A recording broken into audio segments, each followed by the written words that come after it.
बिहार में 6 साल से मैं संघर्ष कर रहा हूँ और उस संघर्ष में हमेशा हर किसी ने धोखा दिया। जब गठबंधन होने के बाद हमारे साथ चीटिंग किया गया था, हमारे साथ चीटिंग किया गया था। तो अपने भाई को जब पीछे रखने का कोशिश कर रहा तो भला अति पिछड़ा का बेटा, मल्ला का बेटा वो कैसे आगे लाएंगे। 39 साल की उम्र में 21 साल से मैं संघर्ष कर रहा हूँ। एक गरीब मछुआरा परिवार में जन्म लिया।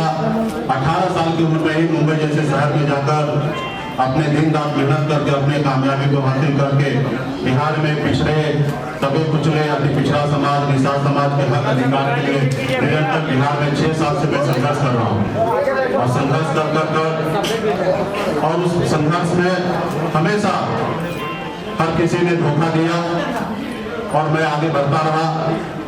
2018 में हमने एक पॉलिटिकल पार्टी बनाया। हमें लगा कि समाज को न्याय इसी रास्ते से दिलाया जा सकता है और हमने पार्टी बनाने के बाद हमने श्री लालू प्रसाद जी को नेता मानते हुए हमने उनके विचार पर चलने का निर्णय लिया और महागठबंधन में हमने शामिल हुआ। और जब शामिल होने के बाद उससे पहले तो बड़ी बड़ी मीठी मीठी बातें करते थे, जहां हम बुलाते थे वहां पे आके मीटिंग करते थे क्योंकि वो हमारे साथ गठबंधन करना चाहते थे।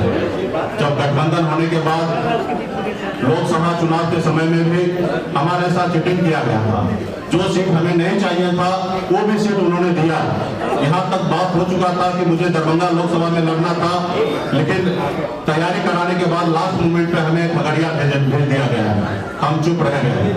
हमें मधुबनी का सीट नहीं चाहिए था, जबरदस्ती उन्होंने सीट दिया और अपना कैंडिडेट दिया, जबकि हमारा कैंडिडेट कोई और था और उन्होंने इच्छा रखा कि इनको दिया जाए। हमने सहमति दे दिया, उनको हमने चुनाव लड़ाया। हम मुजफ्फरपुर नहीं लेना चाह रहे थे, जबरदस्ती उन्होंने हमें सीट देने का काम किया। उसके बावजूद भी हम महागठबंधन में बने रहे और साथ आगे बढ़ने का हमने निर्णय लिया था, उसको हम दोहराते रहे। उसके बाद आपने देखा परिणाम अच्छा नहीं रहा। उसके बाद हमारे जो मधुबनी लोकसभा क्षेत्र में जो चुनाव लड़े थे बद्री पूर्वे जी, उनको राष्ट्रीय जनता दल ने अपने पार्टी में ज्वाइन करा लिया। आप कह सकते हैं कि एक गठबंधन में साथी रहने वाले लोग और उनके पार्टी तोड़ के अपने पार्टी में ज्वाइन करा लेना कहाँ तक सही है। उसके बाद भी हमने चुप रहा। सिमरी बख्तियारपुर में उपचुनाव की बारी आया और पहले से बात हो चुका था कि सब पार्टी एक एक सीट लड़ेंगे क्योंकि ये एनडीए का सिटिंग सीट था, इसलिए हम सब मिलकर लड़ेंगे और मजबूती से जीत हासिल करेंगे। और सब आदमी अपने अपने अनुकूल तैयारी कर रहे थे। उसके बाद लास्ट मोमेंट पे उनके तरफ से आदेश आता है कि आप हमें समर्थन दीजिए, हम चारों जगह हम खुद लड़ेंगे और आपका समर्थन मिलना चाहिए। हमने कहा ये तो गलत है। अगर यही आपको लड़ना रहता तो 2 महीना पहले हमें बता देते तो शायद हम समझ लेते। लेकिन हम जब तैयारी में उतर गए और अपने लोगों को बोल दिए कि आपको ये सीट दे रहे हैं, जबकि खगड़िया लोकसभा क्षेत्र में सिमरी बख्तियारपुर आता है, तो हमने वहां पे चुनाव लड़ने का निर्णय किया। और मैंने उनको बता दिया कि सन ऑफ मल्ला किसी के पीछे चलने वाला नहीं है। अपने कंडीशन से बिहार में अपने समाज हक अधिकार के लिए लड़ाई लड़ने के लिए खड़ा है और किसी पार्टी के पीछे चलने वाला नहीं है। हमने उनसे एक सीट पर उनसे हमने कंप्रोमाइज नहीं किया और हमने अपनी ताकत दिखाने का निर्णय ले लिया और हम वहां पे चुनाव लड़े और अकेले 1 साल पुराना पार्टी 15% वोट लाया, 26,000 वोट हमने लाया। और वहां पे उन्होंने देखा कि मेरे 26,000 वोट लाने से, अति पिछड़ा समाज हमारे साथ आने से वहां पे एनडीए का पूरी तरीके से 15,000 से हार होता, वहां पे राष्ट्रीय जनता दल को जीत होता है। और वहीं से उन्होंने एक षड्यंत्र रचने का कोशिश किया कि इनके पास एक वोट बैंक है और ये इनके साथ है और उन्होंने समय रहते हुए साथ आए, सारा चीज किए और उन्होंने निर्णय ले लिया था कि जो समय आने पर उनको धोखा। हम लोगों ने हर जगह पे, आपको पता होगा कि ब्लैंकली जितना उनके परिवार के लोग उनको सपोर्ट नहीं करते होंगे, उससे ज्यादा सन ऑफ मल्ला उनको हमेशा सपोर्ट किया सीट के लिए। मुझे मालूम है कि उस जगह पे वो नहीं बोल सकता, उसके बावजूद भी जब भी उन्होंने हमें बड़ा भाई कहा तब हमने उसको छोटा भाई मानने का काम किया और मैंने सोचा कि मैं अपने उंगली पकड़ के इनको सीएम के रास्ते पे लेके जाऊंगा। आपने तब भी देखा संबोधित में उन्होंने बड़ा भाई का जिक्र किया था और मैंने भी छोटा भाई समझ के उनको उंगली पकड़ के आगे बढ़ाने का निर्णय ले लिया था कि बिहार में इनको हम आगे पहुंचाएंगे। और उनके मन में तो कुछ और ही चल रहा था कि सबसे बड़ी बात है कि आप सबको भी पता है कि उसको बिहार के युवा से मतलब नहीं है, हर युवा से डरता है। आप देखिए कन्हैया जी उस समय में लोकसभा में एक सीट पर गठबंधन कर लेते हैं, वो सांसद बन जाते थे, उनको उससे समस्या नजर आया। वही चिराग जी हो या मुकेश सहनी हो, हर किसी से उसको समस्या, उनको तो अपने भाई से समस्या है, उनको अपने भाई को आगे नहीं बढ़ाना चाह रहे हैं। कल आप लोगों ने टीवी पे देखा कि उन्होंने चक्कर आके गिर गया, ऐसी कुछ बात नहीं है। वो कल नाराजगी व्यक्त कर दिए थे कि हमें कुछ सीट चाहिए और हमारे लोगों को लड़ाना है, वो सहमति नहीं कर पा रहा था, उन्होंने बैकआउट किया कि हम किसी में नहीं जाएंगे और इस तरीके का तबियत खराब होने का बहाना किया गया। फिर बाद में मान मनोबल किया गया और फिर उनको साथ में लाया गया। सच्चाई ये था, क्योंकि मैं कल 12:30 बजे से 10 नंबर बंगले पे ही था और मैंने देखा, जब मैं गया था तभी मैंने देखा हम तेज प्रताप जी से मिले। उसके बाद जब सहमति बन गया तो लास्ट में भी जब तेज प्रताप जी आए तो उनसे हमने मिला। अब बहुत व्यवहारिक लोग हैं तेज प्रताप जी, लेकिन वो अपने भाई को जब पीछे रखने का कोशिश कर रहा तो भला अति पिछड़ा का बेटा, मल्ला का बेटा, वो कैसे आगे लाएंगे। आज वो देख रहे हैं कि बिहार में अति पिछड़ा का उभरते हुए सितारा सनत मल्ला है। कल अगर ये अपने पैर को जमा लेंगे तो हमें आने वाले समय में राजनीति करना बहुत कठिन हो जाएगा। और इसलिए उन्होंने साथ रखते 2 दिन पहले, कल से 2 दिन पहले जब मैं फिर 10 नंबर में गया था, बहुत सारे बातें हुआ। उन्होंने खुद बोला कि आप कहां से चुनाव लड़ रहे हैं, चुनाव नहीं लड़िएगा तो डिप्टी सीएम कैसे बनिएगा। तो हमने बोला कि कहीं से लड़ लेंगे। उसके बाद जब गिनती हो रहा था कि 65 सीट कांग्रेस को देना है, वाम दल को 27 सीट देना है, 3 सीट हम झारखंड मुक्ति मोर्चा को देना है, 25 सीट आपको देना है, फिर हमारे पास बचेगा कितना है। हमने कहा आधा सीट बच रहा है, 123 सीट बच रहा है, काफी है। पिछली बार तो 100 सीट में लड़े थे। जब ये सारे बातें 2 दिन पूर्व में ही उनके आवाज पे हो गया था, उसके बावजूद भी वो मुझे अंधेरे में रखने का कोशिश किया। आपने देखा कि चेतन राम मांझी जी ने दलित का बेटा सिर्फ एक छोटा सा डिमांड रखा था कोऑर्डिनेशन कमेटी कि जो भी बात हो सबके बीच में बात हो। उनके मन में पहले से ही था कि हमें लोगों को चीटिंग करना है और 1 to 1 बात करना है। तो वहां पे 1 to 1 बात करेंगे तो निश्चित तौर पे कभी भी किसी को झुठला देंगे। तो चेतन राम मांझी को बात नहीं मान के किस तरीके से उसको बेइज्जत करके बाहर निकाला गया, किस तरीके से उपेंद्र कुशवाहा जब केंद्र में मिनिस्टर थे, एनडीए के साथ थे, उनके साथ संबंध करके 5 लोकसभा देने के बाद उनको अपने घर में लाने के बाद उनको किस तरीके से पिछड़ा के बेटा को धक्का मार के बाहर निकाला गया, आप लोग से छुपा हुआ चीज नहीं है। और कहीं ना कहीं मेरे साथ भी वो इसी तरीके से षड्यंत्र रचने का उन्होंने काम करने लगा था।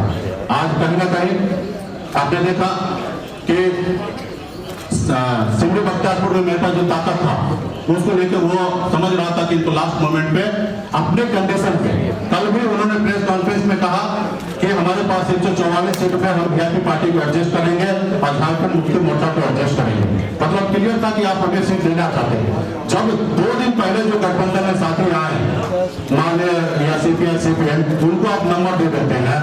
जब कांग्रेस, आपने देखा कि कांग्रेस से लास्ट मोमेंट पे 70 सीट उनसे बात वादा करने के बाद 58 सीट की बात करने लगा।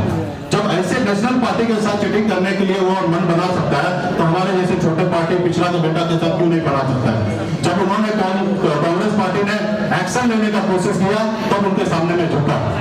उनको मालूम है कि मुकेश सहनी अगर एक्शन लेता है तो इसका परिणाम, इसका फल मुझे बेनिफिट भी नजर आएगा। तो वो उनके सामने में झुका।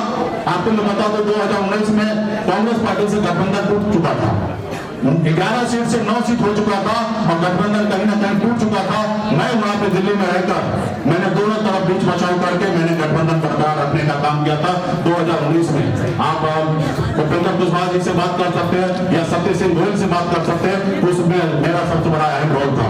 अभी भी जब आपस में लड़ाई हो रहा था तो तेजस्वी यादव प्रसाद जी हमको फोन करके कहते हैं कि आप कांग्रेस को टाइट कीजिए। हमारे प्रवक्ता भी आपने देखा होगा कि थोड़ा नसीहत दे दिया कांग्रेस पार्टी की तरफ से। वो तो कोशिश कर रहा था कि मेरे मुंह से बुलाने का कोशिश कर रहा था, लेकिन हमने नहीं बोला।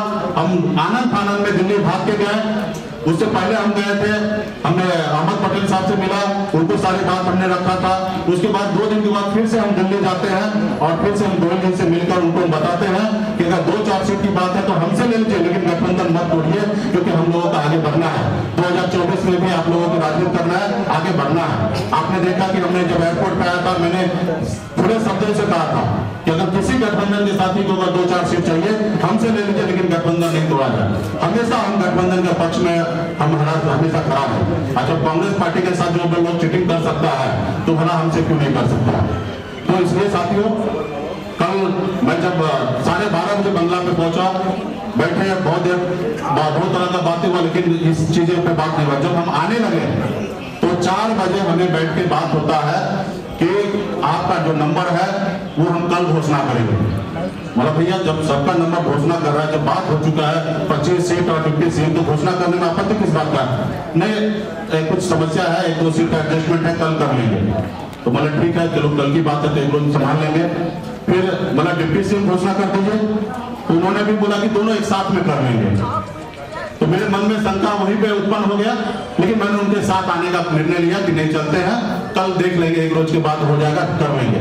जब यहाँ पे बैठने के बाद जब उन्होंने संबोधित में सारी चीज बात रखा और फिर उन्होंने 2-3 दिन का समय ले लिया, तो मुझे लग गया कि वो निश्चित तौर पे सारे रास्ता बंद करके और बाद में हमें बाहर निकलना चाहता है या अपने कंडीशन पे राजनीति करवाना चाहता है। तो हमने तभी का तभी हमने निर्णय लिया, क्योंकि मैंने संघर्ष करना सीखा है, आगे भी संघर्ष करते रहूंगा। और बिहार में अति पिछड़ा, दलित, अल्पसंख्यक, तमाम हर जाति वर्ग के लोग के लिए मैं लड़ाई लड़ना चाहता हूँ। मैंने अपनी जिंदगी में मैंने बहुत कुछ पाया, संघर्ष करके पाया। मेरे पिताजी का विरासत में मुझे ये राजनीति नहीं मिला। मैंने मेरे खानदान का पहला ऐसा व्यक्ति हूँ कि मैं राजनीति में आया हूँ और मैंने जम के मैं आज बिहार में राजनीति कर रहा हूँ और समाज के लिए लड़ाई लड़ रहा हूँ, अपने स्वार्थ के लिए राजनीति नहीं करता हूँ। आप सबको अगर पता होगा कि 2015 से मैं बिहार की राजनीति में हमेशा किंग मेकर बन के मैंने लोगों के लिए काम किया। मैं जब चाहता अपने लिए राजनीति पावर और शक्ति हम प्राप्त करके आज मैं अलग जिंदगी जीता। मैं अगर मुझे अपने लिए जिंदगी जीना रहता तो मुंबई का ऐशोआराम जिंदगी छोड़कर मैं बिहार क्यों आता? मैंने अपने ऐशोआराम की जिंदगी छोड़कर बिहार आया क्योंकि मुझे तकलीफ है कि हमारे लोग जो है, खासकर पिछड़ा समाज के लोग, वो काफी तकलीफ में गुजर रहा है और बिहार में एक विजन वाला व्यक्ति चाहिए जो आगे बढ़ सके। आज हमने 1 रुपया से 100 रुपया कैसे बनाया जाता है वो मैंने मुंबई में सीखा है। बिहार में भी मैंने सोचा कि बिहार के लिए मैं तमाम युवा साथी के लिए, हर किसी, हर जाति धर्म के लिए मैं काम करूं और कहीं ना कहीं साथी लोगों ने पीठ में खंजर भोंकने का काम कर रहा है। और आपने देखा कि कल किस तरीके से उन्होंने 3 दिन का समय लिया और फिर हमने वहां से ये करने का कोशिश किया और अलग अलग तरह से बातें कर रहा है कि प्लानिंग अगर ऐसी रहता तो हम आपके साथ क्यों? मैं तो आपको मुंह पे सेलो टैप तो नहीं चिपका दिया था नंबर बोलने से। आपने नंबर को छुपाया, आपने डिप्टी सीएम को छुपाया। जो 4 दिन पहले गठबंधन में आया, आप उनको 4 दे रहे हैं या 8 दे रहे हैं या 19 दे रहे हैं, आप उनके बारे में बात कर रहे हैं, लेकिन वीआईपी के लिए क्यों नहीं बात कर रहे हैं? आपको वो नंबर को डिक्लेयर करने में क्या समस्या था? कहीं ना कहीं आपके मन में शंका था कि हमें इनको लास्ट मोमेंट पे इनके साथ हमें चीटिंग करना है। तो जो व्यक्ति अपने परिवार को नहीं हो सकता है, वो बिहार का युवा को क्या हो सकता है? कल बिहार में 6 साल से मैं संघर्ष कर रहा हूँ और उस संघर्ष में हमेशा हर किसी ने धोखा दिया। जब गठबंधन होने के बाद हमारे साथ चीटिंग किया गया था, तो अपने भाई को जब पीछे रखने का कोशिश कर रहा तो भला अति पिछड़ा का बेटा, मल्ला का बेटा, वो कैसे आगे लाएंगे?